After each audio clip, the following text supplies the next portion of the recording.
فرماتے ہیں کہ میں نا مزدور لینے گیا، بغداد کے چوک میں مزدور بیٹھے ہوتے تھے، تو میری ان مزدوروں میں سے نا ایک نوجوان بچے پہ نظر پڑی۔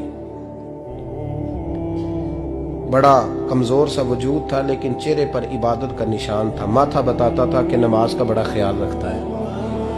میں اس کے قریب گیا، چہرے بھی بڑا کچھ بتاتے ہیں نا، چہروں میں بھی بڑی رانائی ہوتی ہے۔ فرماتے ہیں میں قریب گیا، میں نے اس کو کہا بیٹے مزدوری کرو گے؟ تو کہنے لگا مزدوروں میں بیٹھا ہوں تو حضور مزدوری کے لیے ہی تو بیٹھا ہوں۔ تو میں نے کہا کہ چلو پھر۔ کہنے لگا نہیں میری کچھ شرطیں۔ میں نے کہا بتاؤ؟ کہنے لگا پہلی شرط یہ ہے کہ لوگ 4 دینار دیہاڑی لیتے ہیں، میں 3 دینار لوں گا۔ میں نے کہا یار بھائی تو بڑی بہترین ہے، باقی بھی اس طرح کی رکھ لے۔ اس نے کہا حضور دوسری شرط یہ ہے کہ میں آپ کی مکمل بات مانوں گا لیکن جب اذان ہو جائے گی پھر آپ کی نہیں سنوں گا۔ تیسری بات اس نے یہ کی کہ حضور میں آپ کے گھر میں کام کروں گا پر آپ کے کسی سوال کا جواب نہیں دوں گا۔ کہتے میں نے کہا یار تو بڑا عجیب ہے، شرطیں تو مالکوں کی ہوتی ہیں۔ کہنے لگا جی بہرحال میں شرطیں لگا کے جاتا ہوں۔ فرماتے ہیں میں اسے گھر لے آیا،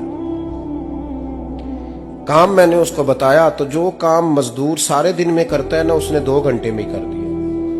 ہمارے مزدور سگریٹ پینے میں بھی تو آدھا گھنٹہ لگاتے ہیں، وہ چائے پینے جائیں تو پونا گھنٹہ وہاں۔ ان کو بھی تو دیانتداری کرنی چاہیے کہ نہیں کرنی چاہیے؟ نے معاہدہ کیا ہے نا جی تو پورا اترنا چاہیے نا۔ کہتے 2 گھنٹے میں۔ اب کام جب بندہ شروع کراتا ہے تو کام اور نکل آتا ہے۔ کہتے کام میں نے اس کو اور بتا دیا، وہ کرنے لگا۔ اس نے مٹی نکال کے رکھی تھی باہر رستے میں، تو اذان ہو گئی زور کی، اس نے وہیں کدال چھوڑی کہی اور چلنے لگا۔ تو میرا بیٹا کہنے لگا اس کو ذرا برابر کر دو۔ کہنے لگا چپ کر جا، تیرے باپ سے بات ہوئی تھی، جب اذان ہوتی ہے تو میں کسی اور کی نہیں سنتا، صرف اللہ رسول کی سنتا ہوں۔ کہتے ہیں مسجد چلا گیا، نماز پڑھ کے آیا تو دوپہر کا وقت تھا۔ میری بیوی کہنے لگی اس کو کھانا کھا لے۔ کہتے ہم نے کہا کھانا کھا لو، تو کہنے لگا میں نے روزہ رکھا ہوا، رمضان بھی نہیں تھا، نفلی روزہ رکھا ہوا۔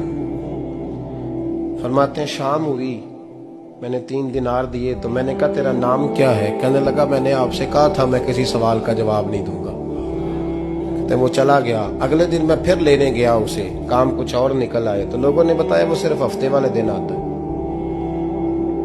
میں نے کہا کیوں؟ کہنے لگے جی وہ کہتا ہے میرا ہفتے کا خرچہ 3 دینار ہے، جب 3 دینار کما لیتا ہوں تو باقی سارا ٹائم اللہ رسول کی ذکر میں گزار دیا کرتا ہوں۔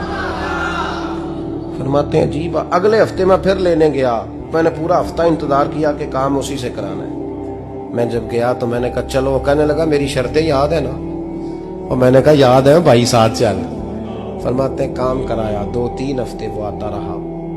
ایک ہفتے میں گیا تو لوگوں نے کہا حضور آج نہیں آیا، کیوں؟ کہنے لگے بیمار ہو گئے۔ کہاں گھر ہے؟ کہنے لگے بغداد کے قبرستان کے پیچھے جو کچی آبادی ہے اس میں رہتا ہے۔ فرماتے میں گیا، دروازے پہ دستک دی تو کہنے لگا حضور آپ ہیں؟ دروازہ کھولا ہے، آ جائیے۔